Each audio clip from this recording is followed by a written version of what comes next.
Hi friends. അപ്പോൾ ഇന്ന് ഞാൻ വന്നിരിക്കുന്നത് നമ്മുടെ പ്രബിന് പെട്ടെന്നായിരുന്നു പനി വന്നത്. അതായത് 1 മണി വരെ കുഴപ്പമൊന്നുമില്ലായിരുന്നു.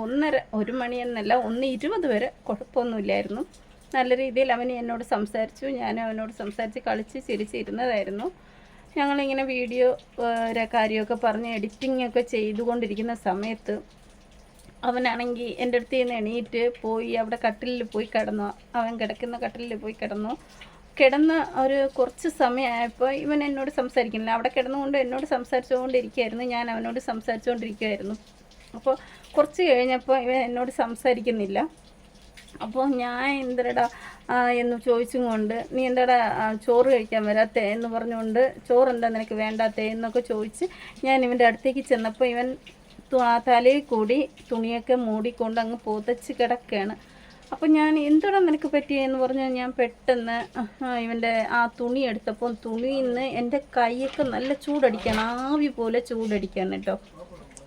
അപ്പോൾ എനിക്ക് എന്താണ് ചെയ്യേണ്ടതെന്നറിയില്ല. ഞാൻ പെട്ടെന്ന് പേടിച്ചു പോയി. എന്താണ് നല്ല സന്തോഷമായിട്ട് നല്ല ഹാപ്പി ആയിട്ട് സംസാരിച്ച് പറക്കി ഇരുന്നിടയ്ക്ക് ഇവൻ എന്താണ് പറ്റിയത്, ഈ ഒരു 5 മിനിറ്റിൻ്റെ ഗ്യാപ്പിൽ എന്ത് പറ്റി എന്നറിയാതെ ഞാൻ നല്ല പേടിച്ച് ഒരു വല്ലാത്തൊരവസ്ഥയായി പോയി.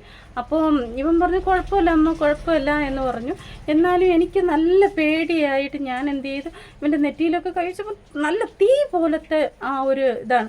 കാരണം ഈ വീട്ടിൽ ടെമ്പറേച്ചർ ഉണ്ട്, നമ്മൾ അതെടുത്ത് നോക്കുമ്പോൾ ആദ്യം 103 ഡിഗ്രി കാണിച്ചു, പിന്നെ കുറച്ച് ഒരു 5 സെക്കൻഡ് കഴിഞ്ഞിട്ട് വീണ്ടും നോക്കിയപ്പോൾ 108 കാണിക്കുന്നു, പിന്നെ 110 എല്ലാം കൂടെ ആയപ്പോൾ ഞാൻ നല്ലപോലെ പേടിച്ച് എന്ത് ചെയ്യണ്ട എന്നുള്ള അവസ്ഥയിൽ ചേട്ടനെ ഫോൺ വിളിച്ചപ്പോൾ പറഞ്ഞു എത്രയും പെട്ടെന്ന് ആശുപത്രി കൊണ്ടുപോകാൻ പറഞ്ഞു. അങ്ങനെ ഞാൻ എന്ത് ചെയ്തു, പെട്ടെന്ന് തൊട്ടടുത്ത് തന്നെ എൻ്റെ സഹോദരൻ്റെ ഓട്ടോ അവിടെ ഉണ്ടായിരുന്നു. അപ്പോൾ ആ ഓട്ടോയിൽ കയറ്റി ഞാൻ ആ ഹോസ്പിറ്റലിൽ എത്തിച്ച് ഡോക്ടർ അവന് ടെമ്പറേച്ചർ പോലും നോക്കില്ല. കാരണം അവൻ്റെ ശരീരത്ത് മെല്ലെ തൊട്ടപ്പം തന്നെ ഡോക്ടറിന് കാര്യം മനസ്സിലായി. അതുകൊണ്ട് ടെമ്പറേച്ചർ പോലും നോക്കാൻ നിൽക്കാതെ ഡോക്ടർ എമർജൻസി ആയിട്ട് അവന് പാരസെറ്റമോളിൻ്റെ ഒരു ട്രിപ്പ് ഇഞ്ചക്ഷൻ അവന് കൊടുക്കാൻ പറഞ്ഞു. അത് ഉടനെ എമർജൻസി ആയിട്ട് കൊടുത്തു കഴിഞ്ഞ് ഒരു 10-20 മിനിറ്റ് കഴിഞ്ഞപ്പോൾ അവൻ മെല്ലെ ഒന്ന് ഉറങ്ങാൻ തുടങ്ങി കേട്ടോ. ഉറങ്ങാൻ തുടങ്ങി കഴിഞ്ഞപ്പോൾ ഞാൻ വിചാരിച്ചു ഇനി പനിയൊക്കെ കുറഞ്ഞ് ഇനി വീട്ടിൽ പോകാമല്ലോ എന്ന് പറഞ്ഞ് കുറേശ്ശെ പനി കുറയാൻ തുടങ്ങി. ഒരു 1-1.5 മണിക്കൂറായപ്പോൾ നല്ല പോലെ പനി കുറഞ്ഞു ശരീരത്തിൽ.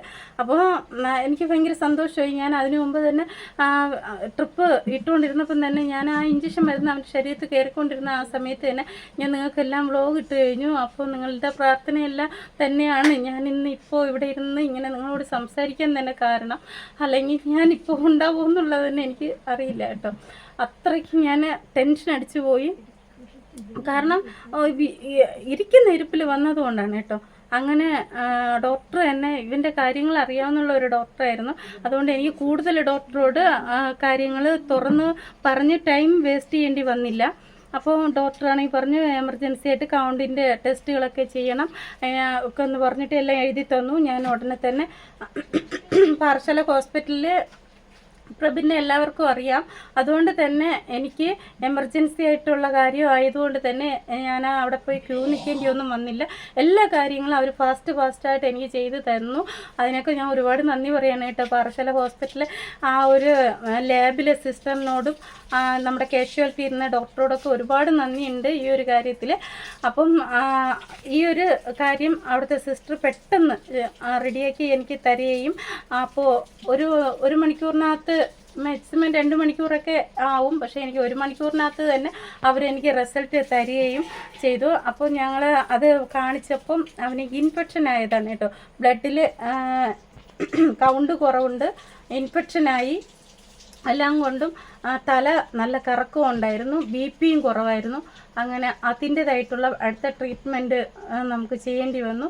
അങ്ങനെ അതും കഴിഞ്ഞിട്ടാണ് ഡോക്ടർ ഞങ്ങളെ പറഞ്ഞു വിട്ടത്. ഇപ്പോൾ വീട്ടിലാണ് പ്രബിൻ.